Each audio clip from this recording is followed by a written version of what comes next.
where are you based again, please?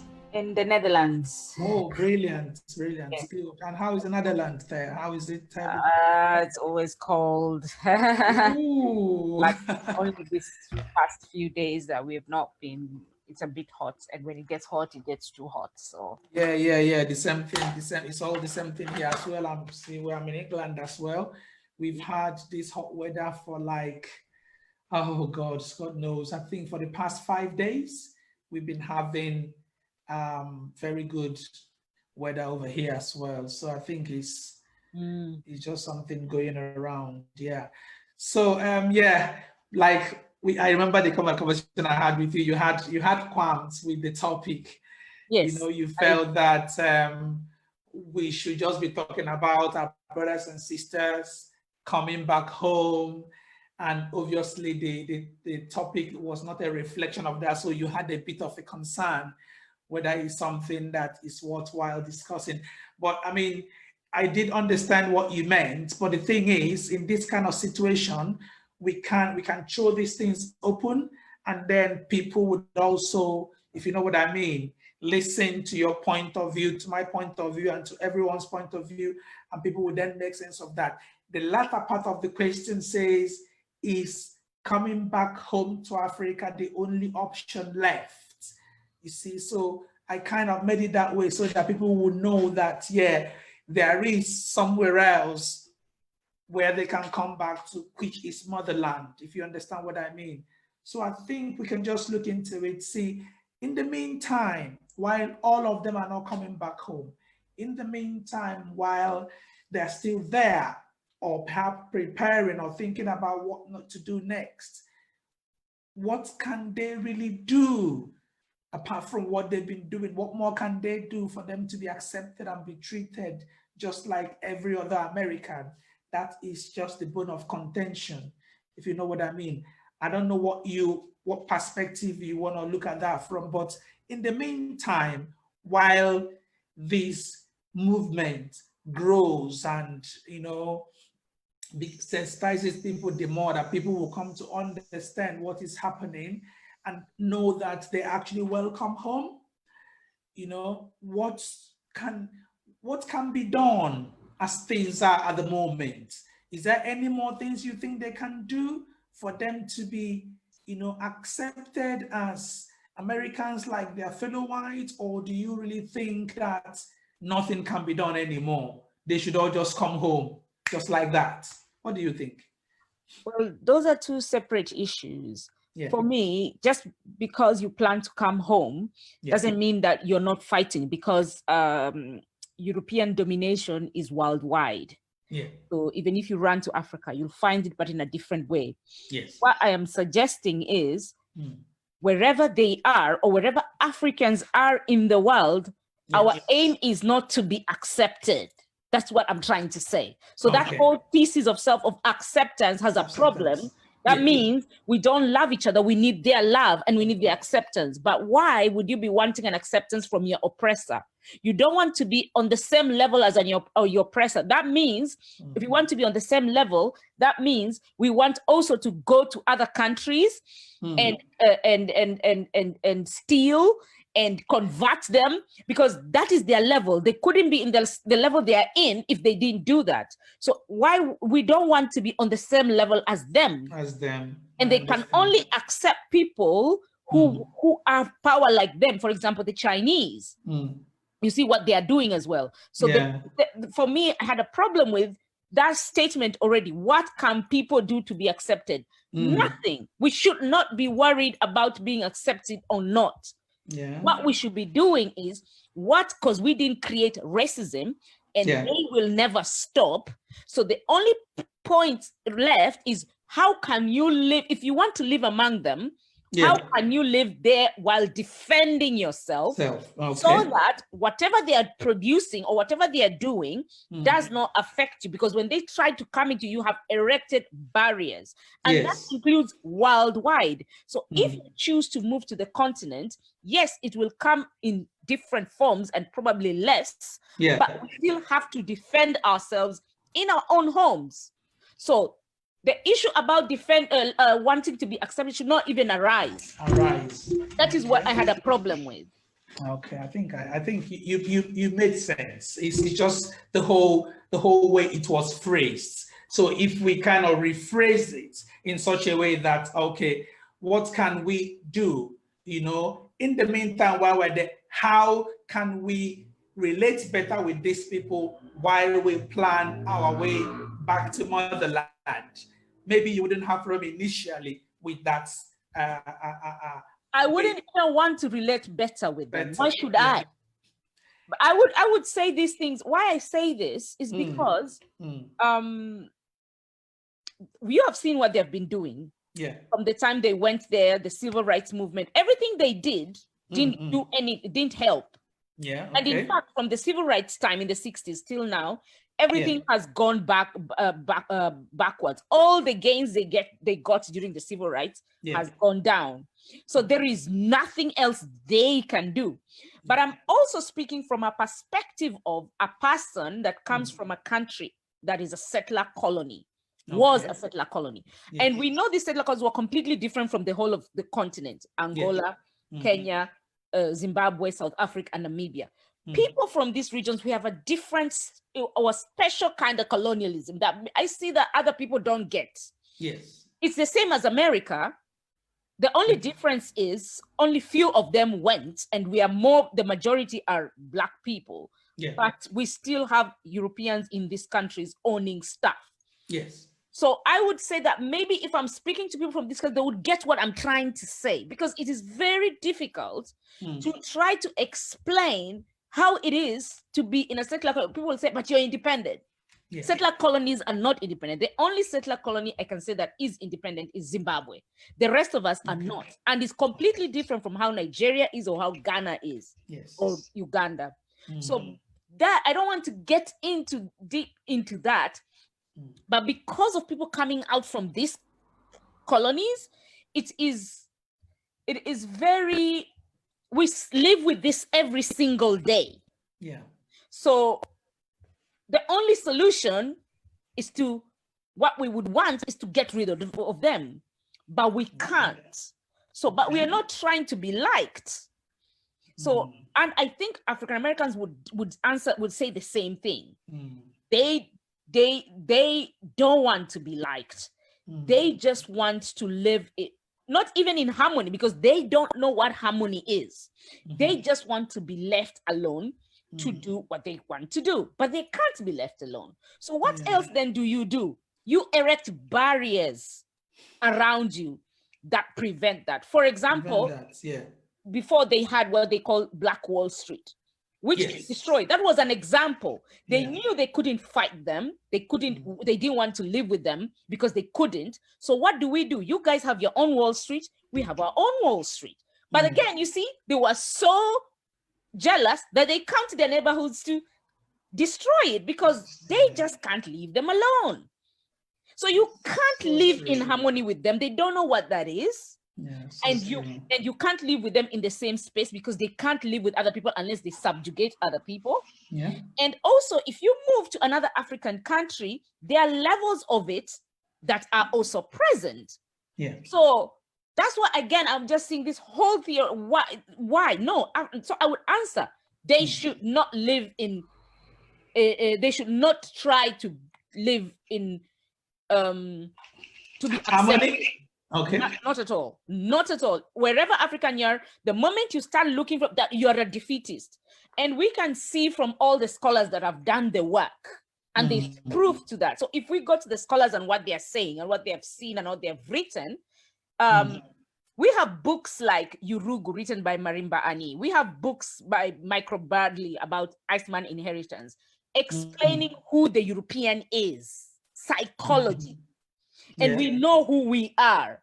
We are not the same. They come from the Ice Age. They come from the Caucasus Mountains. Their idea is to destroy.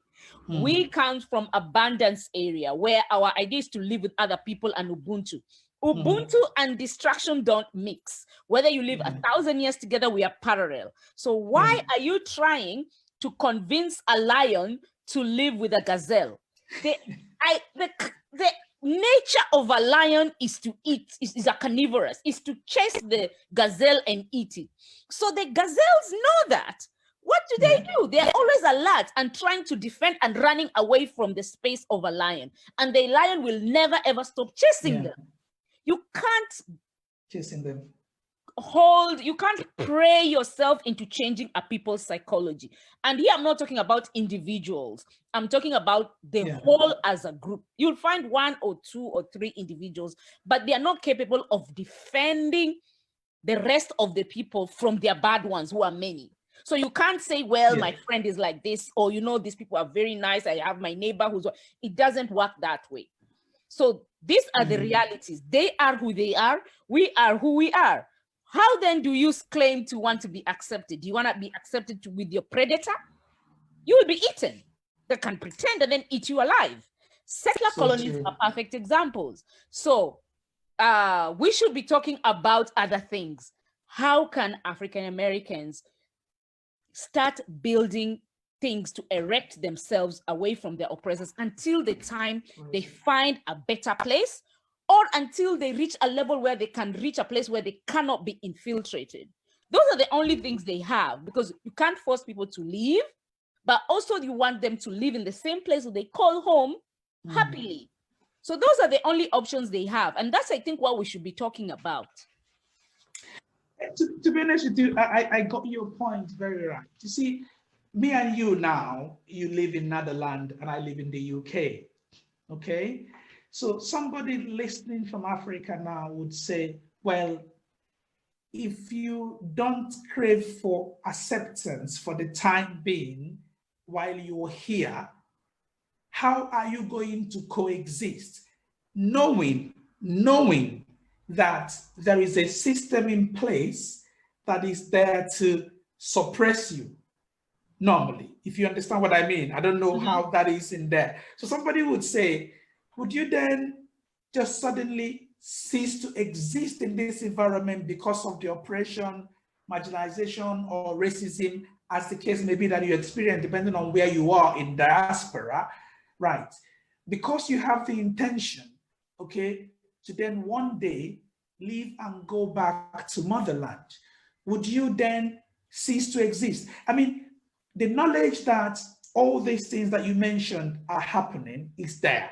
No one denies that, okay? No one denies the fact that you would never, I don't want to say it, I don't want to use the word never, you know, because I think our individual experiences differs depending on where you're located, the environment you find yourself. Some people may argue that they don't experience, or they don't see it the way maybe you see it, or I see it, or somebody else sees it, if you understand what I mean. So the point is, in the meantime, right, what is the advice for me, for you, and for the African Americans in America, you know, experiencing racism on a daily basis, okay? I don't know what your long-term plan is. And obviously, I haven't told you what mine is. But in the meantime, while we are here, should we just, you know, cease to exist? Of course we can't, because no, but there are revolutionary groups that are there. I will give an example. Even in Britain, during the time of Black Panther, there was a Black Panther chapter in Bristol. That was a way of them protecting themselves. They didn't cease to exist. It was very active. That way, anybody who was a member of the Black Panther UK chapter lived well, because they were fighting. They were part of the whole Black Panther, and they were doing revolutionary things. That means you have your own local education, you have your own healthcare, you feed your own people. So I would give an example here in the Netherlands, for example. They colonized a lot of some Caribbean countries like Aruba, Suriname, and everything. But the people from the Antilles in Amsterdam have their own schools. They have their own mayor. They even don't follow the normal curriculum where the Dutch people do, even during the so-called Zwart Piet, the blackface thing. That is banned in that area. But in the whole country, it goes on. Why? Yeah. They are together within this space and they decide this is what we are doing and nobody touches them. That is a way of protecting yourself and existing in a hostile environment. Sure. So wherever you are, you can't, you continue living, but you define your reality. Yeah. That's what power is. You define your reality, protect yourself until maybe another day you say, I'm going to move somewhere else or not. But that is, I mean, it has worked. It works in different places. There are so many places where people, I would say, I know that racism exists in this country, but everywhere. I would not say that, yes, but I would not say that since I haven't experienced certain things, that it actually isn't a reality. So it doesn't matter what other people say, whether they have experienced them or not, or whether they are not planning to go. The system that has been placed is going on and it will continue going on. Yes. So, and we can't keep on complaining, you know? No. You know, it doesn't work. Yes, so, and you want to exist and live in a happily. So, the only way is revolutionary. You have to come together as a group, wherever you are, define your reality, have your agenda, look around you and see the things most of you are suffering from, and give it to your community. If it is better education, get the children out of the so-called schools and get your own schools. Some people like Chinese, they always have their own schools on Saturdays where they teach their culture. And during the week, they attend the normal public schools. Some people, when there's, for example, businesses, they make sure that they open amongst their own neighborhood and just take care of and go to their own businesses. They have then with time, it becomes a local bank. It's what the Somali community has done in Minnesota. I think in Minnesota, in Europe, is what this has done in the UK. I mean, WorldRemit.com is owned by a Somali. Yeah, but they still exist in a place that has racism. So you band together, and all Somalis, when they want to take this stuff, they have their own companies, Al Shali, I think, that takes stuff to Kenya and all where the Somalis are, because they are a majority in Kenya. So you can say, if you probably ask them, they will say, well, we know racism exists, but our solutions were this, and this, and this, and this, and they're thriving. Those are revolutionary things that you can do wherever you are, but instead of saying, I want to be accepted, that is very defeatist. Why do you want, in fact, even me right now, even if a Dutch person came and says, oh, I accept you, please, I want you to be fair. I said, no, I don't care whether you are the Mother Teresa of all. That's not the issue. Yeah. The issue is structural. Even if you accept me, what about the next one? What's going to happen? So I can't accept you to tell me that just because you have maybe warm feelings towards me, but these things cannot be solved by your care and your love. The structures have to be dismantled, but they are not willing to dismantle the structures. No, they don't want to so do it. Those acceptance is temporary, and it's probably trying to lie to me, and once I'm in, I'm swallowed alive. Yeah. So we shouldn't even be, we can survive with the revolutionary education, with revolutionary, and I've given examples of what revolutionary means. You just go against the system that is there. Yeah. Yes. I think you made a very valid point, okay? Because, you see, my thought before when we spoke was the fact, first and foremost, I need to welcome Queen. We have our third guest just came in now. So, hello. You can see us. Can you hear us, Queen? Can you hear us? Yes, I can hear you very well. Okay, brilliant. So, basically, we have the other host from Netherlands as well. So, she just joined, and I have to apologize to you guys that I was unable to set up on time. It took me time to get the Zoom thing. But anyway, so what she was trying to say, like when she saw the question, she just said, no, she's not going to do this. She doesn't like anything, you know, in that way that we are supposed to be talking about brothers and sisters in diaspora, more specifically in line with what is happening in America now, to be coming back and not, you know, trying to look for acceptance. So she had problem with that. And then I told her, I said, you know what?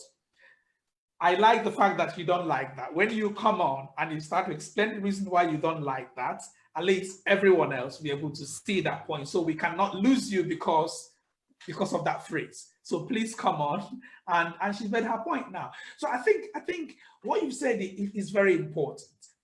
You and I, like you and Holland and I'm in the UK, we understand the fact that the structure that is in place is not going to change to suit us or because we asked for it to be changed. Okay? It is there. It's a protectionist structure that is being put in place. I don't know how it is done in Netherlands, but here it's just there, institutionalized, that when you jump up, it kind of pushes you down. Okay, they're not going to remove that to please you. If you understand, they're not going to remove that to please me. So what we have to do is to find a way around it. How do we, exist in this environment? I mean, knowing what the system is. Okay, so that is why when you look at the latter part of the question, I then said, well, is returning to Africa the only option left for Africans in diaspora, and more specifically our brothers in America?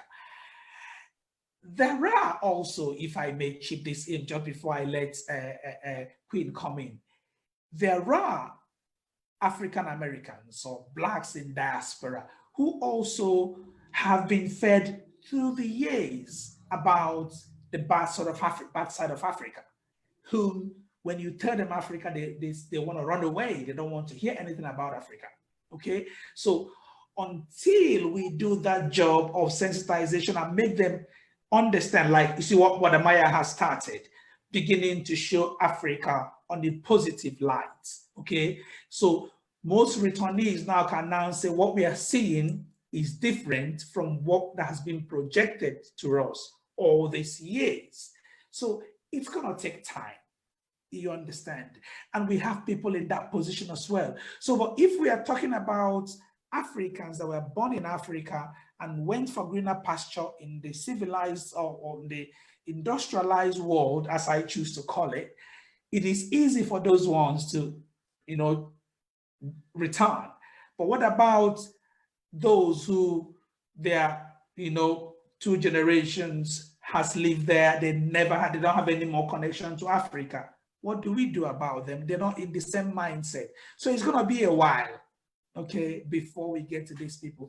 I want to let Queen, sorry, I don't know if you have anything to say before I let Queen to come in, and let's see if there's anything she needs to chip in. I mean, if you have anything to say more before I let Queen in, that will be okay. But otherwise, I'll let Queen in, and then you will respond after she says her own, what she's got in mind. What do you think? Oh, either way is fine, but I can just make a comment of saying we have to do the work as well. Yes. So we are doing the work of showcasing what it is and then there. They also have to do the work. They need probably institutions that are credible, so that if it's channeled through that institution, maybe they can believe it as opposed to individuals. And that means a lot of us need to create more and more media so that they can watch that, because we don't control the media. No. And if we don't control the media, they are bound to receive a lot of misinformation. Yes. And so the more media we are creating individually as Africans, the better it's going to be. I don't think it's the same that it used to be in the last 5 years or 3 years. No, it's not. True. So those are the things we can do, because our governments will not do that anyway. So if we continue just increasing the media, and from their part, they do the work, they probably have groups or institutions, representatives who actually they can keep on, who they trust. That would help a lot to bridge that gap, and then they can see for themselves. Okay. Before I go to Queen, let me say this. I'm gonna just put this across.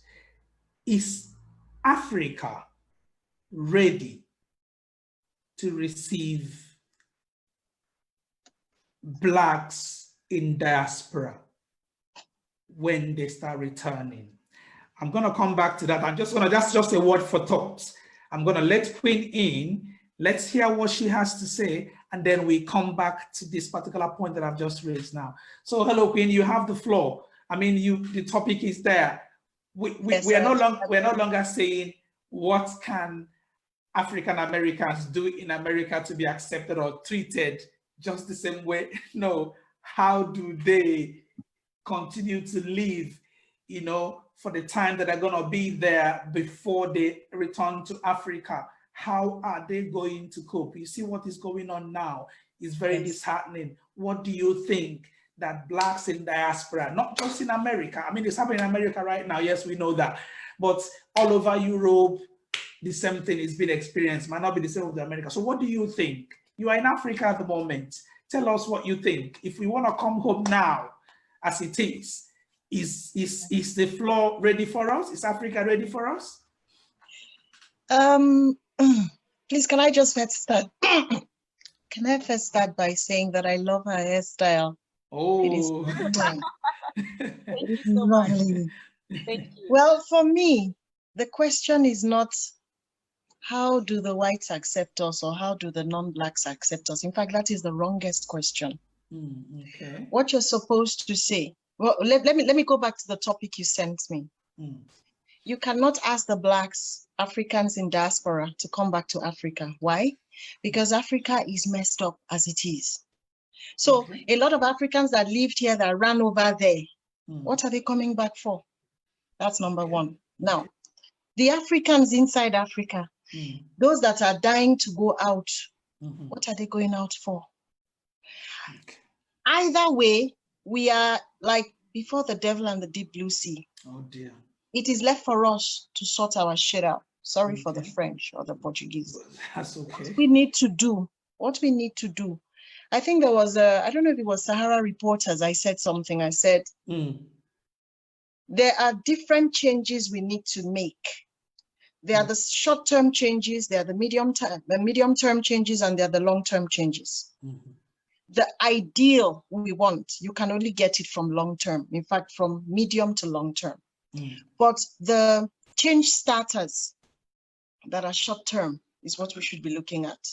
And all blacks worldwide should be looking at that. You see, what you call racism is seeming discrimination against skin color or race. But really, when you look at it, have you ever seen when whites discriminate themselves? It is nasty. No. You won't believe it's a fellow white doing it to a fellow white. I was in Europe for a while. I did my master's in Portugal. And you know, in the EU body, everybody is white. Portugal, Ireland, and all that stuff. But do you want to see when they come down on Portugal or Ireland or Greece or Spain, you will not believe they are whites together. And why that discrimination? Economics. Simple. As at 1960, Nigeria was at par with South Korea. As at 20, 30 years ago, the discrimination they are still giving blacks till today was the discrimination they were giving to Chinese. You could see cartoons as far back as Asterix and Obelix. Whenever they do show Chinese, apart from the slits, they make them very unpretty. If you want to change the game, go to your economics.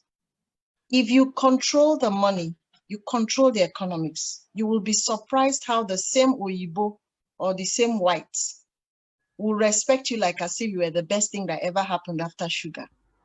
Interesting. I've lived also in Brazil. Brazil has another style of racism that North America takes from a bit. What we see in North America is a combination of the type of racism in South America and the type of racism in Europe. In Europe, if the white man doesn't like you, he will let you know he doesn't like you, but guess what? You have a skill he needs that helps him build his economics. Definitely. He will stifle it and give you that job. Why? Because he knows the economic benefit you are to his society. In Brazil, you might be the best ever. You will go for an interview just for the fact you don't have what they call the right look or the right appearance. You will never get that job. So the type of racism they practice in Brazil is that they deal with you from the economical level. When it's time for carnival, they will show you videos, all blacks, whites, colors, everybody's dancing together. When it is time for economic empowerment, they make sure that you, the darker your skin, the less access you can have to anything that would improve your life at any level. In the faculty I was in, and I was in the blackest state in Brazil, which is Bahia. I was in the Federal University. Many people found it very odd that how can you, a Black, gain access to that school? And I was like, no, my university in my country has a bilateral agreement.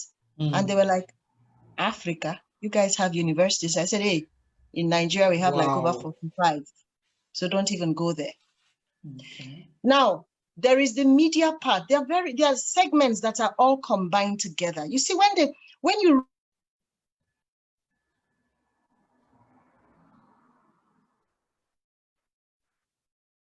think that those people just sit down and come up with philosophies, guess what? A lot of their philosophy is what is the basis for governance in the white man's country, while we are busy messing up our own education. True. As I said, before you see the effects that you want, is a long-term thing. Why? Because all our curriculum, right from kindergarten, we need to overhaul everything.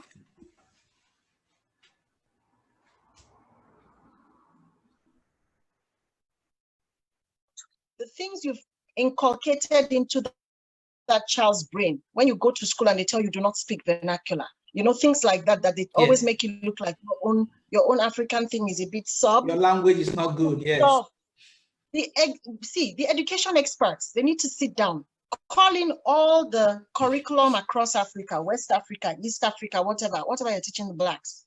Everything needs to be overhauled.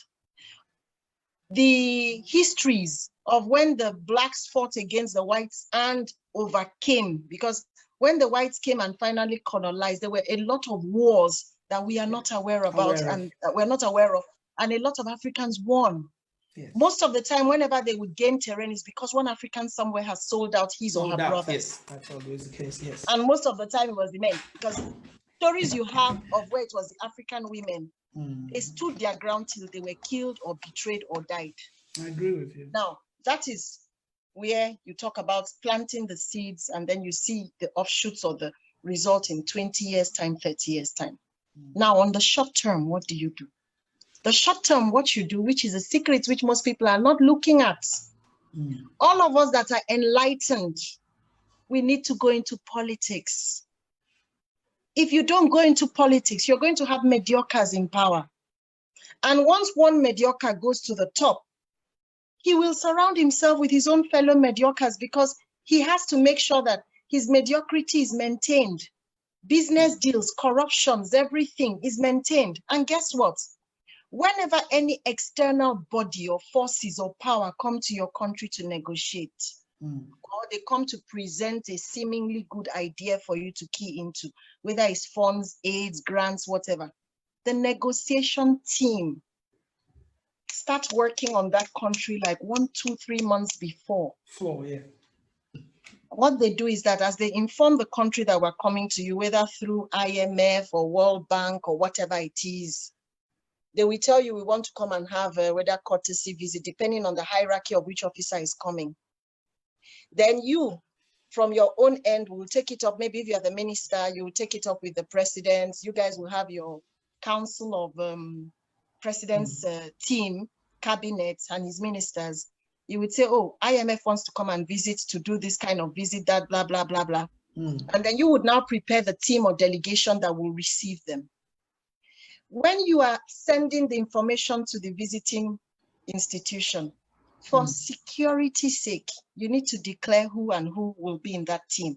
Once you send those names back, their experts go and do due diligence on every single person. So when your government has put in place mediocres as ministers, experts, special advisors, and they know that the history of your people in government are corrupt, mediocre, incompetent louts, they find out the weak spots of each of them.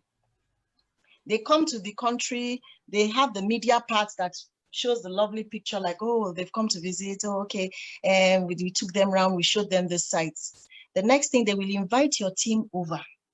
Maybe you go to the WTO, that's the World Trade Organization. Maybe they're having their rounds, their negotiation rounds, like they have Doha round and all that stuff. All the countries are meant to come with their negotiators. Guess what? Africa does not really have negotiators. I am in West Africa. Good point. I'm in West Africa. And I know that at a point in time, they were trying to train negotiators, but because we have the regional economic community, which is ECOWAS, they wanted that whenever we go out, it should be the negotiators for ECOWAS, not negotiator for Nigeria, not negotiator for Togo. So that once we have solidarity in what we want to achieve in the region, the negotiators could come from various countries, but they constitute that team that goes to the rounds. And that's what they use to do the negotiation. I don't know if you've seen a picture of one time where they showed the current president of Nigeria with his own team. They were all old men in front of them. There was Then you saw all the white people and they had files and everything on their tables. Young and smart people as well. Guess what? 2-3 days before that meeting, if they know the one that is gay, they will send men to his room. The one that likes small girls, they will send girls to his room. The one that likes old women, they will send to their rooms. That's why sometimes you get to hear of sometimes an ambassador died in a hotel room or whatever. If they know that the person is a drug addict, they will find a way of getting drugs to you. They will prop you up so that on the day of the negotiation, you will not be able to negotiate. Yeah. There's a lot of work that goes on behind the scene before you see what you see on television. Now, if we want to change the narrative, you want to make sure that Africa is attractive enough for those who ran out to come back in and those who are out to come back in and those who are in want to stay.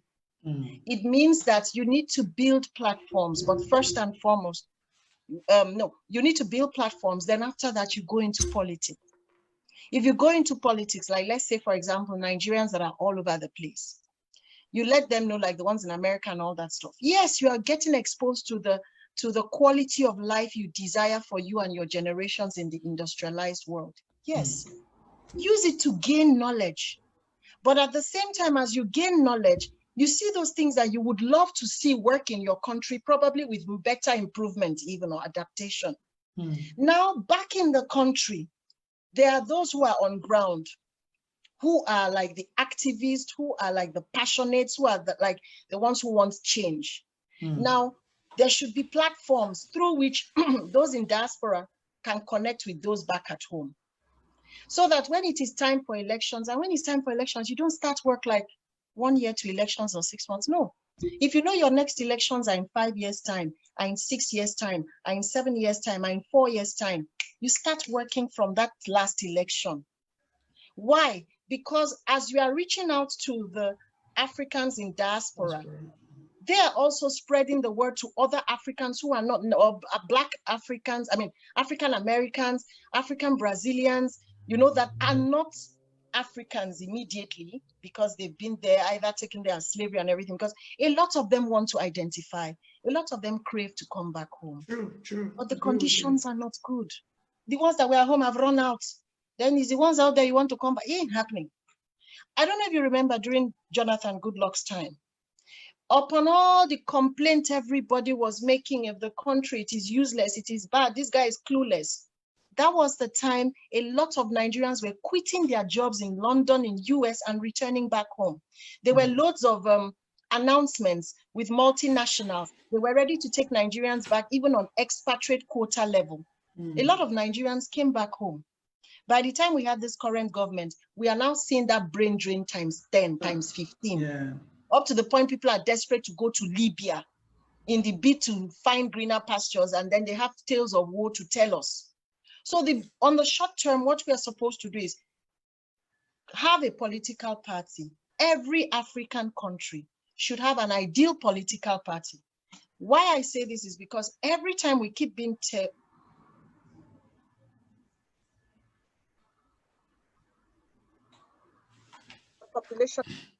we keep being told the majority of the population in Africa are the youth.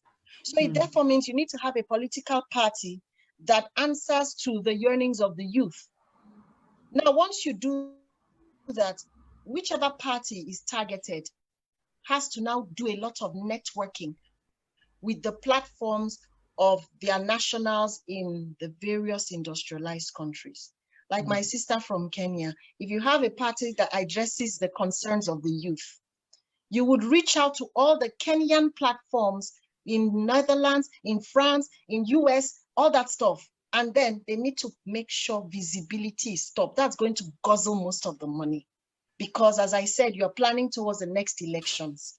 And you need to make sure that that party it's attractive enough, because one thing I've found is once you leave the shores of your country, even where you are, no matter how bad, your country sounds like the best place to be in the world, even when you see the negative media.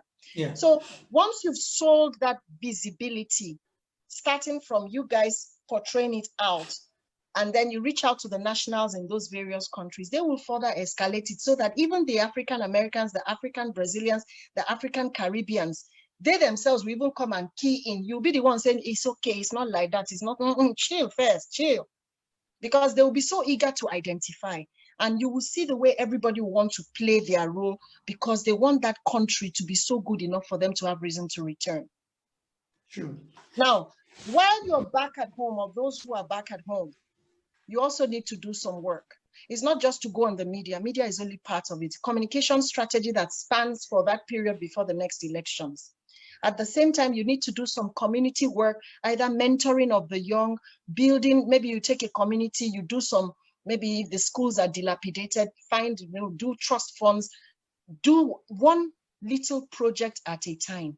Whether it's electricity you're giving, whether it's water you're giving, whether it's healthcare you're doing there or something, let that be your pilot project. And you use that to boost visibility for this party.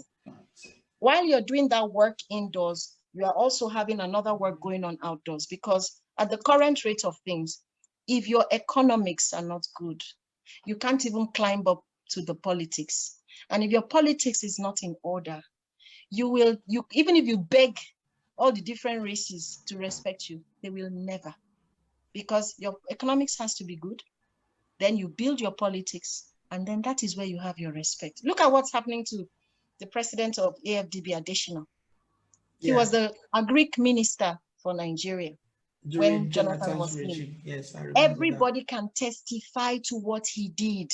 So that whether you like Jonathan or you don't like Jonathan, the guy was able to build his own niche. But guess what?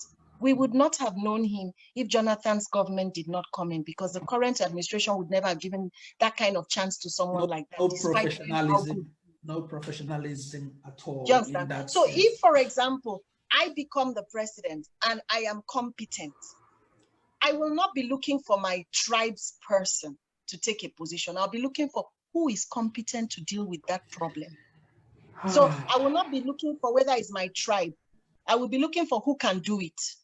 But when you have a mediocre that is already having inferiority complex, what that mediocre is going to do is he's going to first look for his people to put there first. Then even his people, it's not even all. It is the ones that he can make sure that they contain their deals within themselves. They don't care if they're a mess up to the whole world, and they just keep on amassing riches. So when you have those type of things on ground, it makes you realize that the work is on two sides, but the shortest,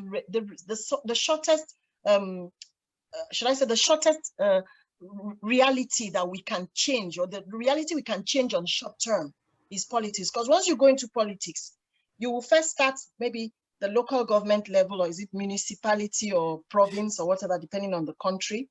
From there, you move to maybe regional or governor.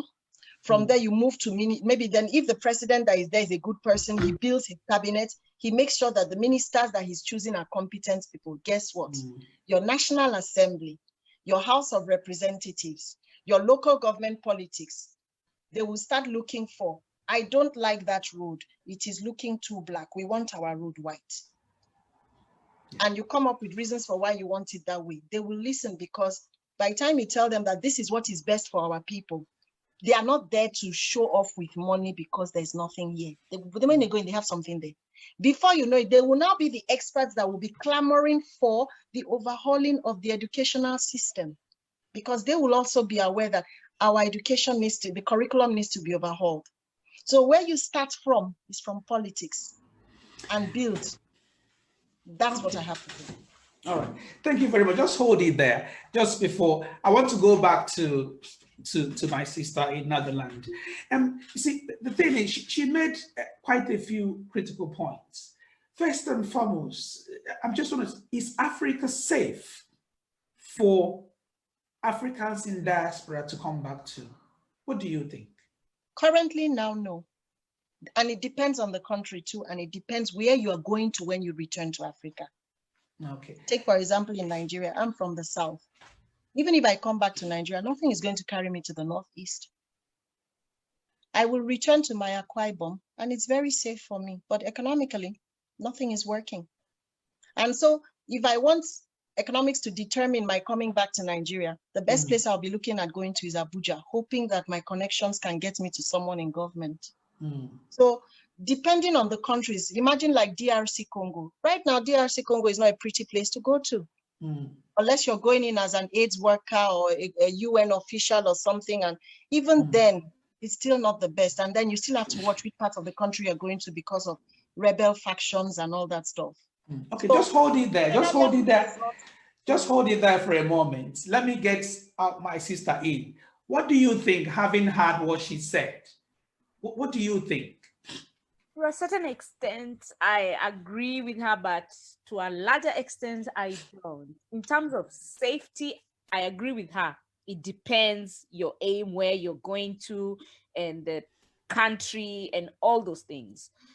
But I think we are defining safety in the way Europeans have defined. Okay.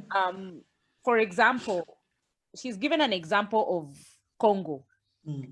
I disagree. There's only small section. Congo is bigger than the whole of Western Europe.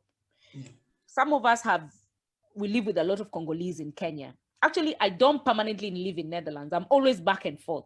Okay. And I've been at least to the eastern part, which is now the most dangerous. But again, even the eastern part of Congo, only half of it is, like only around the Virunga Mountains. The rest is perfect. The continent, the country is empty, huge. If you go south to Lubumbashi towards the border with Zambia, there's a lot of Kenyans, a lot of Zambians, a lot of Europeans living. I mean, if you look at Lubumbashi, you think you're looking at a European city. It's very different from Kinshasa. It's completely opposite. That country has a lot of potential, just like every African country. And I cannot call it's unsafe. That is not a word I would use with Congo. I would say it has very bad infrastructure because of the history and the politics and the extraction of minerals. But safety, it's not something I would describe Congo, but I can imagine why it is described that way on the news, because otherwise, now I'm not even going to use the rebels. Rebels are very few and they're actually controlled by Kagame. Most of the people who are actually in Congo are basically multinationals that have made sure all the villages have disappeared. Like if you fly into Lubumbashi, you could fly for many leagues without seeing anything on the ground, no farm, no nothing. And it's because that is Katanga, is the province with the highest copper. So the media, the stories also don't help.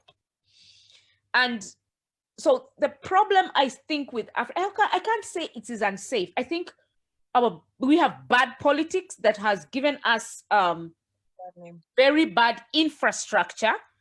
And that's why we cannot live and sustain ourselves. And that's why people are running away. Knowing that, then if you know what the problem is, then that means we have to fix it.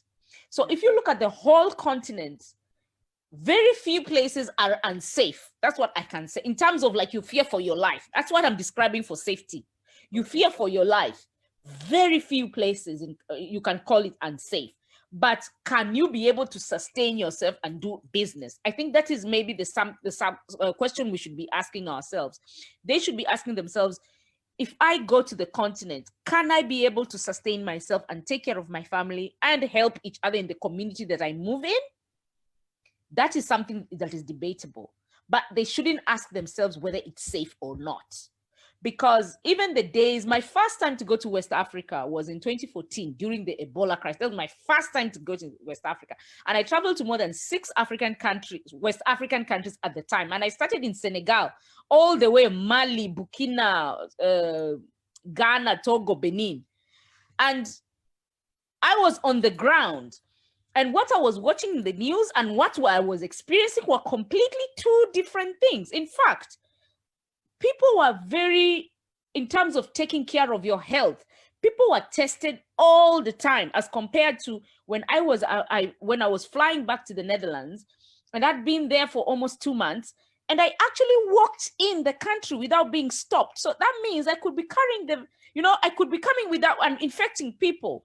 But so, and I tried to explain this thing to people, but nobody could understand. So personally, it's been more than 15 years. I don't watch any foreign news. I don't. Wow. I don't want to be moved, to be changed. Even during the Fukushima thing, I knew about it in 2 weeks' time. Because so what I knew about it, what was I supposed to do about that? I don't want my brains to be inundated with all these foreign things, because I know it is completely different. It's the way people would talk about Boko Haram and Al-Shabaab.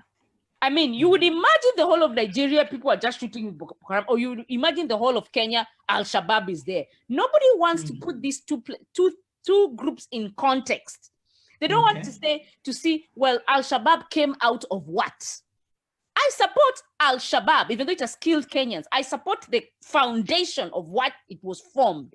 But of course, now it is being used by politicians to do other things. So when people don't get context, the East African coast, all the way from Somalia. Somalia is one of the most beautiful, beautiful beaches in the African continent. Wow. And then Kenya, and then Tanzania, and all the way Mozambique till Maputo. After that, when you go to South Africa, it's all dirty. If I was a billionaire, I would give them money because of them, our oceans are clean. They are not being dumped like the way in Ivory Coast, in the Atlantic Ocean is being dumped stuff. In West Africa. We don't have the Chinese boats that are stealing all that fish because they fear Al-Shabaab. Let them be there. People don't see the reasons why these things come up. So when these things are portrayed in the media, people see that they always say, is it safe? When also the UN came up with a report of which are the countries that actually don't have a lot of gun violence. Countries in West Africa, like Chad, like Mali, like Burkina, came on top. These are places where there is no shooting of each other. What goes on there is brought from outside. So I wouldn't dissuade people from coming in because of safety. I would only ask them to ask those other questions that my sister was talking about. How can you be able to live and sustain yourself and take care of the families and build each other without problems? And that there is a debate that we should have. And then where there we have a lot of problems, I have to agree with that, but not safety. All right, then, Queen, I'll let you. I don't know. Do you want Queen to say something, or you just see? Okay. Sorry, I didn't get that. Is it me to speak? No, I just wanted to know if she wants you to come in to just respond quickly, because I can see you are eager to say something. So just respond quickly, and then I'll give her back the floor again. Yes. I don't know if I went away from the topic though, because I tend to do that sometimes. So I don't know if I strayed. Okay, no, you're right. You're right on track. You're right on track. I just wanted Queen to respond because I felt that she was. That aspect of the safety, I totally agree with you, because I mean, I attended a WHO meeting on poliomyelitis, and whenever the DRC team was always presenting, they were always presenting very sorry figures and sorry stories of their country. So for me, that has never been there. I was like, whoa, I think Nigeria is still better. But with what you said, it further puts it in context with our reality also in Nigeria. Outside Nigeria, even Benin Republic that is next door, when you tell them come into no, it's the most dangerous country in the world, because that is the image sold out. So if, like as she has explained, then in that case, yes, you are right. It's not a matter of unsafe. It's a matter of where do you target to go to, and how can you sustain yourself and your loved ones, and how do you make sure that where you go to the community grows and you contribute your quota. So on that one you are spot on. It's correct. So great, good. So basically we all agreeing on the safety issue. So, and you did mention in the previous time that you spoke that obviously we need to be able to get into politics. So basically what I got there is that if we want to change things, we have to be proactive. And politicians themselves that we have currently, that's my belief in Africa, one of the drawbacks that we have is that we have not been able to have good leadership. I don't know if anybody would dispute that. So I guess what Queen was suggesting is that we, whether we are in diaspora or back home, should endeavor to join politics, because when you have knowledgeable people, intelligent people, and people who are eager for change in places of power, then things would begin to change for the better.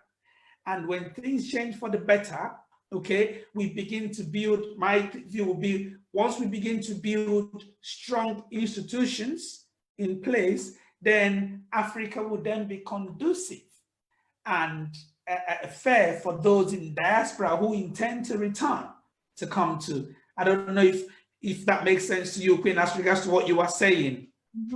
Right? Yeah. So basically, having said all that now, and let's go back to what we were saying.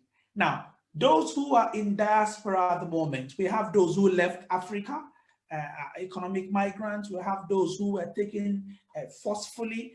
Then looking back to Africa, maybe if they have asked questions, knowing that it's not safe to come back to Africa, we don't have good political leaders, we don't have good leaderships in Africa. Most African countries are in disarray, and leadership is visionless, right? And they are going through these difficult times in America and indeed other parts of Europe, and looking back and saying how we wish, or how they wish, that they had Africa that was economically strong, viable, and had a strong voice to go to. But because they don't think that it exists at the moment, they just want to make do with what they have. What about that? Let me speak to my sister that's in Netherlands. Yes. I didn't get the question out of your statement. Like, no, basically what I'm saying is this. Those in diaspora looking into Africa in the context of what we have agreed on, you spoke and Queen spoke, stating that Africa is not safe, okay? So basically, it's more like we are the ones who can actually make Africa ready for our brothers and sisters in diaspora to come back to live. At the moment, we are not in politics. We are not in positions of power to change things. We agree that Africa, most African countries are not safe for people in diaspora to return to. So the point is, where do we go from here? Those in diaspora who are going through difficult times now, looking back and knowing that Africa is not safe, and we are telling them to come back, where does that leave them? That's the question I'm trying to ask. Well, I don't think we have to do things step by step. Okay, I mean, I don't mean like, I don't know.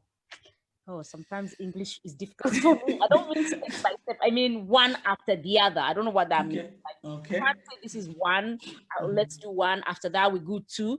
So many things can happen at the same time. But I agree with my sister by saying politics. True. We need to have our politics right.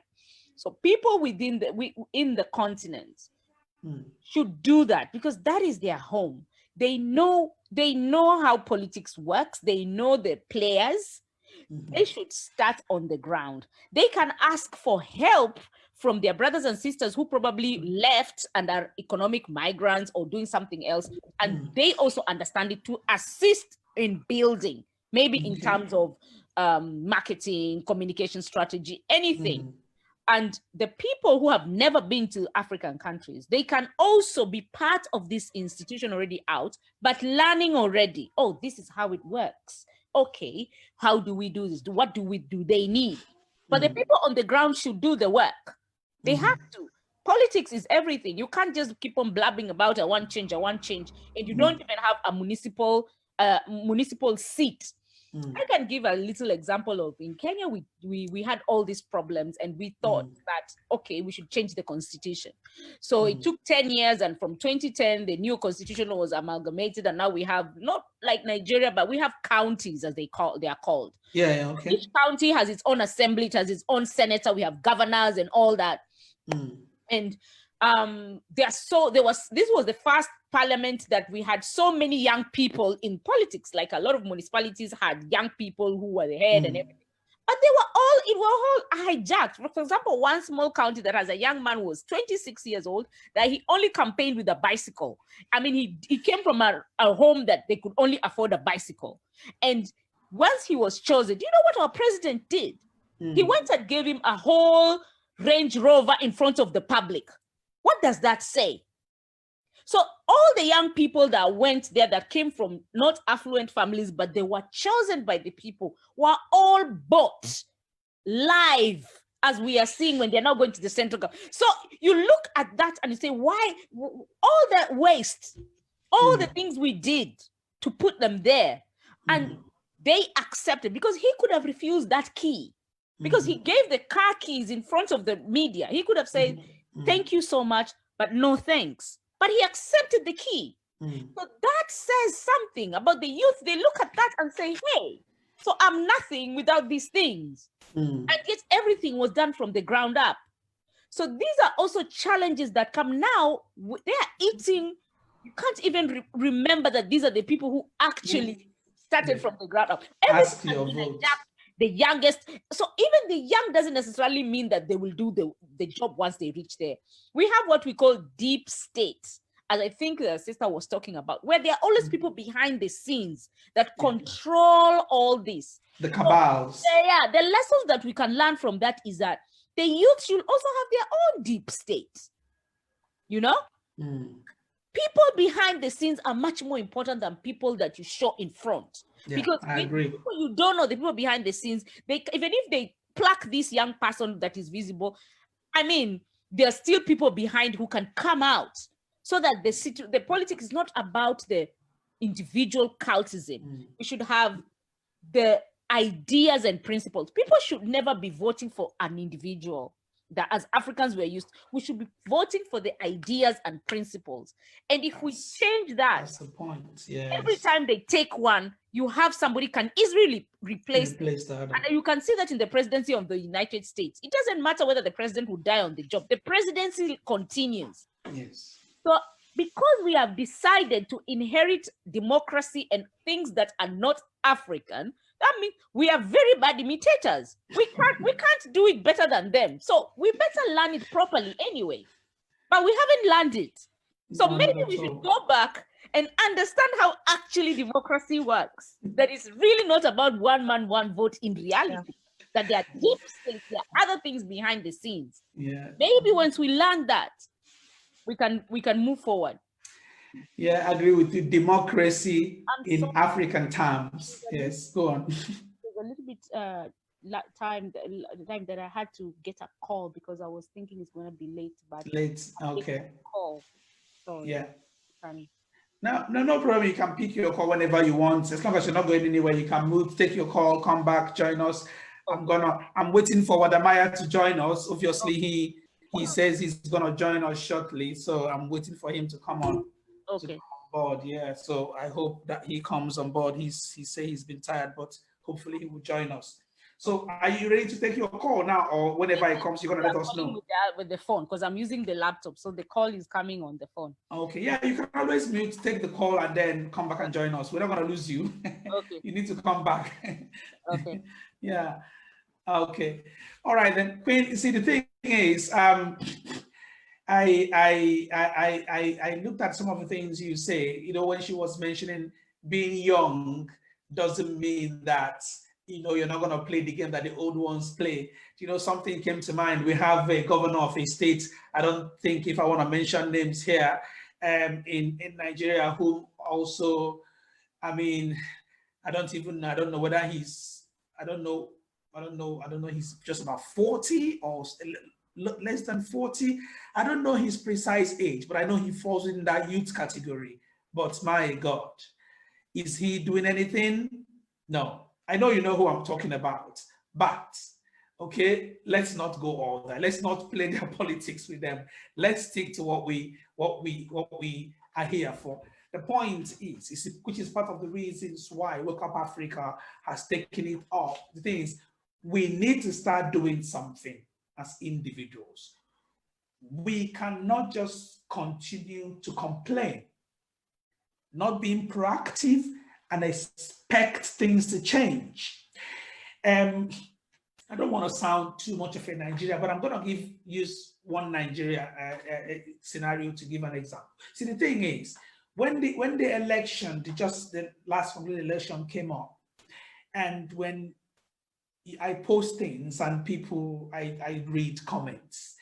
Sometimes when I read comments, I say to myself, is it really worth fighting for? You know, when you read what people say, you say to yourself, like, these are human beings whom you think you are trying everything you can to, you know, fight for. And the same people are like fighting back. You know, you ask yourself, is it worth it? Do you know what I mean? Politics in Nigeria, not just in Nigeria, in most African countries, is a dirty game, okay? Which is the reason why you only have those who you have there at the moment. The good ones, the innocent ones, the brilliant ones are staying away because they don't want to play a dirty game. So tell me, Queen, how do innocent people play not just the Nigerian politics game, but the African game, to be able to prepare the place for our brothers and sisters in diaspora to come back home? What do you think? You know, that's the reality that is currently on ground, because the trick about politics is a game of numbers, yes. Right? So if I have 100 dirty people and I have two clean people or two good people, it doesn't have critical mass. So no matter what you do, it's not going to work. Oh. But guess what? For one to feel that, you know, it's like there are some type of seeds you plant. And like tomato pepper, you already see it's already sprouting in maybe 2-3 days. And there are some that you plant, you water and water and water, and you're like, what the? And like maybe those perennial whatever plants that before it just does one shoot is after 5 years. This politics, that is a politics of change. For example, Nigeria is expecting its next elections by 2023. And you've said, yes, like that governor that is young, but nobody's feeling him. What you're supposed to do at every level, that's local government, governor, legislative and all, is to make sure that, let's say we have this ideal youth party that has gained so much visibility, coverage, publicity, everything. The best thing to do is to try and garner everybody into that party. Even if they do split to other parties, you should do what you call like a collabo at the end of the day. You guys come together as much as possible to form that critical mass. It's that critical mass that makes or breaks everything. So that when it's time for local government, the main parties that are the corrupt will go in. But your own party, because you're just maybe this year, this election, you just target local government alone. Yes, you have candidates at other levels, but you target local government because you want to deal with grassroots in some places. Some other places, you target the constituencies like House of Reps, National Assembly. By the end of the day, you probably get like 5, 6, 7 seats across the nation for the first electoral round. By the time you're going in maybe like 2027, all those people that have gotten those seats, the party must also ensure, like what my sister said, The guy came in, he campaigned from on a bicycle. President came and gave a Range Rover. If in the constitution of that party, they had foreseen those type of gifts, even if the president wants to do it, they should have truncated in such a way that if there was provision in their constitution, they would have let him know that, Your Excellency, thank you for the gift, but we will not do media on it. Why? Yes. Because we are the voice of the people. When you do this, you are promoting materialism, and it is against the principles of our party. So those type of things, experiences that have been learned from various countries and various electoral rounds, we are supposed to use it in building that ideal youth party or parties. Then when it's time for an electoral process, an electoral year, if the parties had split into 3, 4, you try to bring them together so that you have what they call critical mass. They go in, you try to get 3, 4 seats. Then from there, because you now have some little political power, you work on the grassroots. Your visibility continues work. You target the next political electoral year. By that time, if you are gunning for even governor, everybody will stand up. Because you see, what is happening is that the reason why you have the type of leaders we're having in the various African countries is because, apart from them being mediocres, external forces are funding them. So that way, the resources in your country, they will have access to it, and you are protecting their resources. So if you say you want to go up direct against the president, it's not going to work, because both internal and external resources are at his beck and call. The people that did the deals with him to have access to the diamonds, to have access to the uranium, they will want him to continue in power because he's protecting their interest. And if he says these youths are very problematic, they themselves will give him the money to go and bribe them, let them shut up, so that they can continue having access to whatever plundering they are doing in that country. So if you go up direct to the politicians, the old babas that are on ground, they will even get assassins to take you out before you can even breathe. So it's something that if you go into politics, you don't look at the first electoral round. You look at just making a mark in your tiny corner. Now, if you have 20 people that are able to make marks in various corners, we target that first electoral year.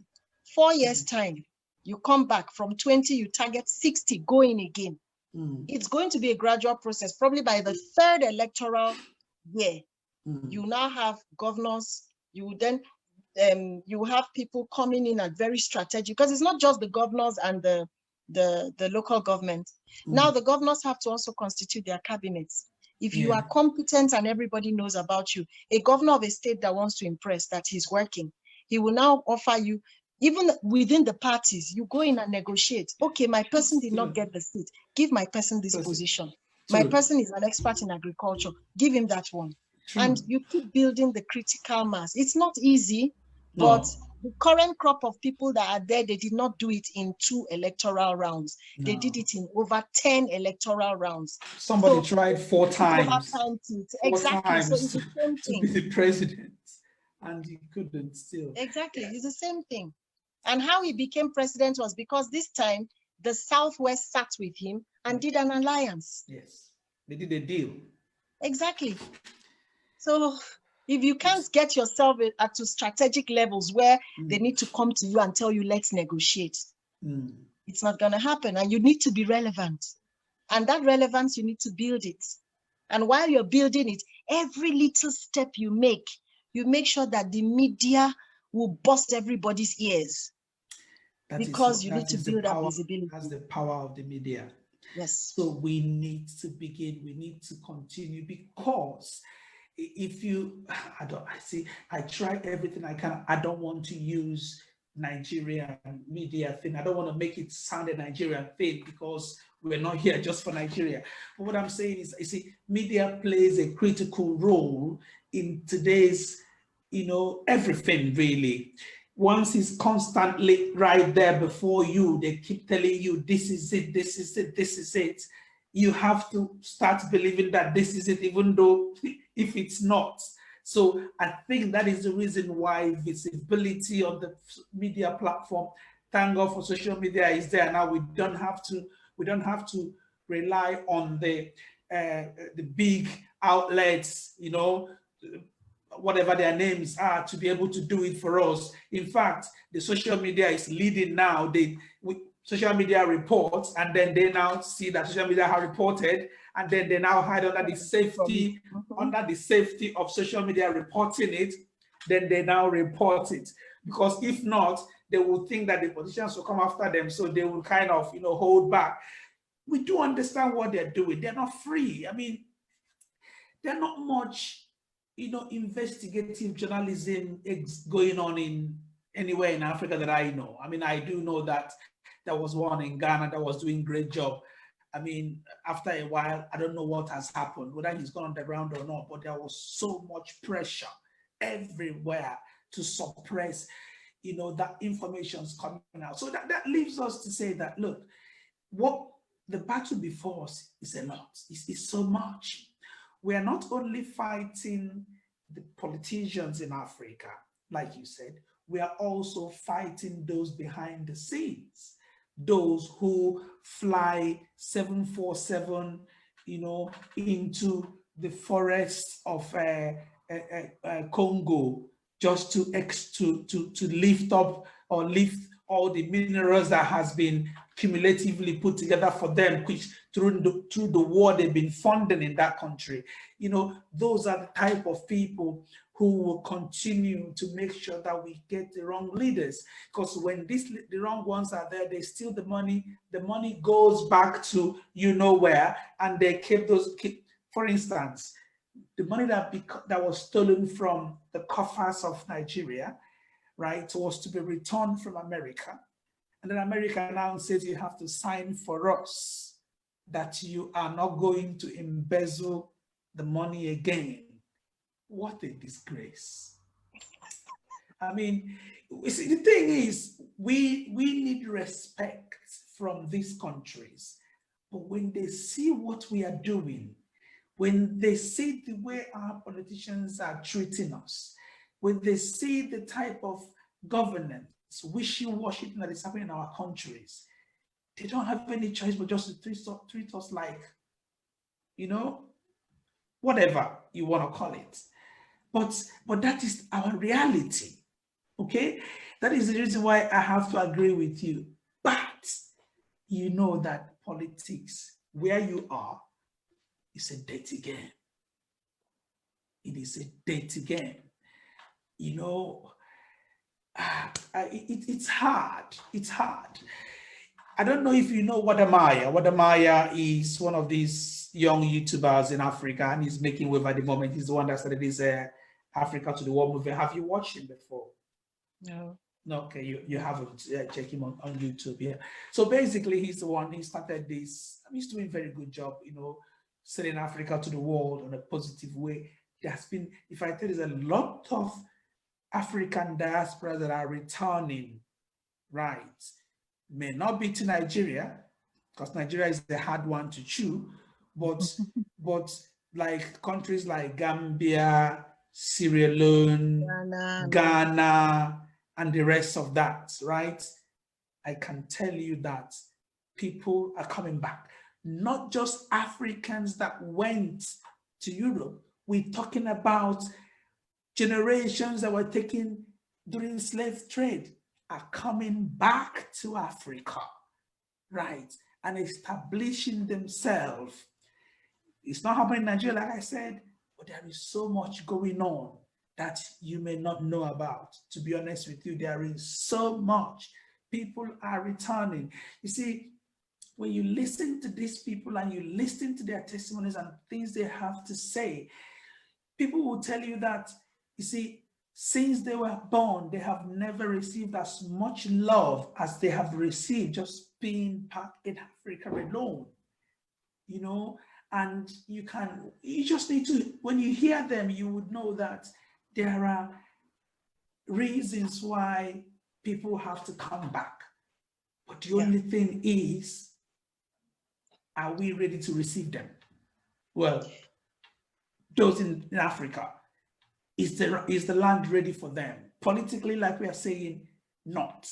So basically, these people will come back regardless, to make a living and have a place where they call home. Like in the words of one of them, somebody says, you know, wake up everybody, see the likes of you.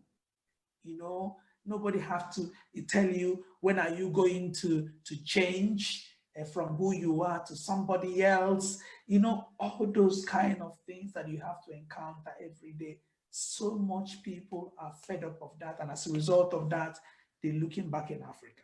But what hurts us most is the fact that Africa is not ready to receive these people coming back.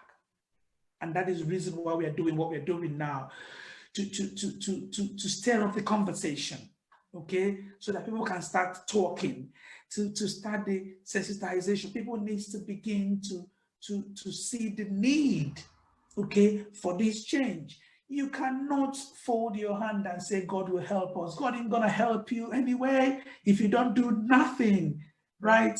I used to say that if God is a Nigerian, or if Nigeria is the only country, only child that God has, he would have been fed up long time ago. Believe you me, because there is so much God going on in that country that I think God himself is confused. You know? So I just think that we need to begin to be proactive. Every little thing that you can do to make sure that Africa stands up tall, I think we should be doing that. Politics, I don't know yet, but other things, yes. The thing is, I agree with you in terms of the politics, but I just think it's a very high risk adventure in the context of Nigeria. Well, what you could do to build the politics is that you could go into the economics first.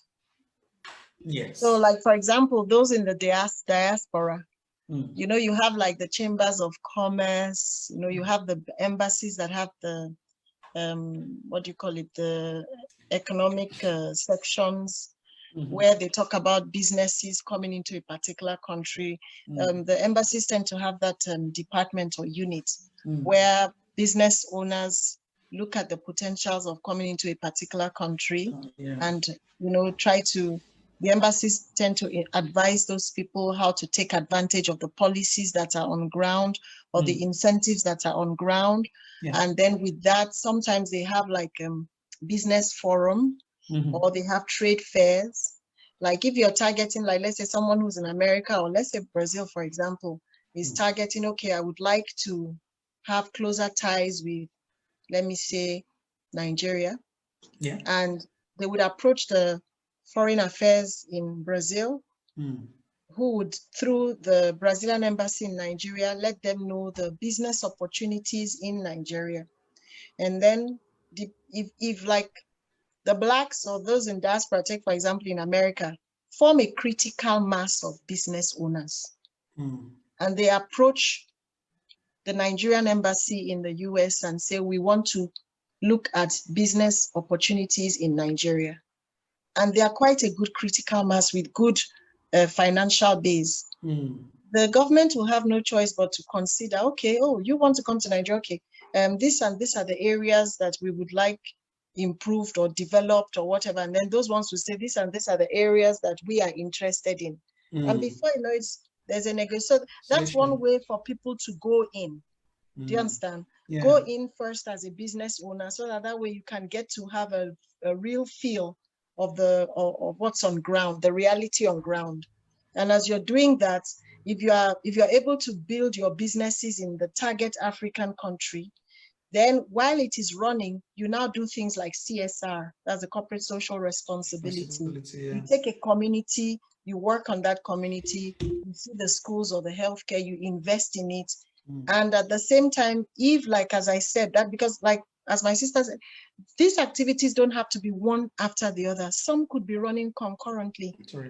So while that is happening in the economic level, let's say the political party had started. Yes, it has to take time to build membership. So if this business owner identifies with this political party and you have projects that are at community level and they channel their funds, CSR, for the political party to have to build the place, You're already having partnerships. Partnerships, yeah. And at the same time, you're building your visibility so that those who haven't heard are now hearing. And the business owners that came into the country are also letting their own circles know. And it's a gradual, you know, it's like it's a seed that is gradually, you know, sprouting and growing, and, you know, the roots under the ground are also spreading. Yeah. As I said, you don't feel it immediately, but these are the kind of ways you can do it in such a way that by the time you think you have gathered enough critical mass, then you can now move the party to start seeking for seats. But it is something, so that's why I said, if you know that the next electoral year is in 7 years' time, plan it starting from now. Start to build those economic parts, because as I said, without the economics, you can't go into politics. It's true. It's true. It's true. I think I will hold you on that. We'll have to talk privately on that because everything is not going to be on air. We need to know which one you are into, but I know we agreed not to go into certain things on this program. But anyway, I think we have, I don't know when Wadamaya is going to join us. I don't know how, if you are in a haste as well to go and get some things done. I don't know, but I'm ready to be here for as long as it takes. And not everyone that's supposed to be here today that came in, to be honest with you. We have about 3 more people who are supposed to be here, but for one reason or the other, they didn't hear. So what we're gonna do is that we have to, once we arrange a different topic, I'm definitely happy to have you back here because you've really made things happen today. This is our first live stream, right? Okay. So that's why it was a bit difficult to get things set up and stuff like that, and catching everyone. But we surely want to have you back again, Queen, to help us dissect things. I think you're knowledgeable in so many areas and versatile as well. But we'll talk privately on certain issues, and then we'll take it from there, right? Thanks for coming on today, and hope to have you again back soon. Okay. Thank you. Thank you so much. All right then. Okay, bye. You have a good night while I wait for them to turn up. Okay, take care now. Bye. All right, bye-bye. All right, ladies and gentlemen, it has been Wake Up Africa 360 live stream on Facebook, the first one ever. I'm sorry for the way it all went today. We didn't come on the time we're supposed to come on just because we're trying to set things up. It was our first time today. And also we did not have all the guests that were supposed to come on today. We didn't have all of them. Some we're still hoping that some would come on to join us. But whatever it is, we have managed to, you know, talk about a few things that are concerning to us, and we'll continue this live stream maybe more every weekend now. And for those of you who joined at one point or the other and left, if you have any topics that you want us to discuss, we'll be here to look at those. Just send them in, and then we'll look at them, and for our next live stream would look at those topics and see which ones are viable, and then we'll talk about them. It's been all about African diaspora, what is happening in America, what would Africans in diaspora do to be really treated the same way as everyone else is being treated, and not have to, you know, demonstrate and damage things for 4 or 5 days before someone can be charged for a crime that they committed. So that is why we're here. I hope that 1 or 2 more people will join me on this conversation. I can see some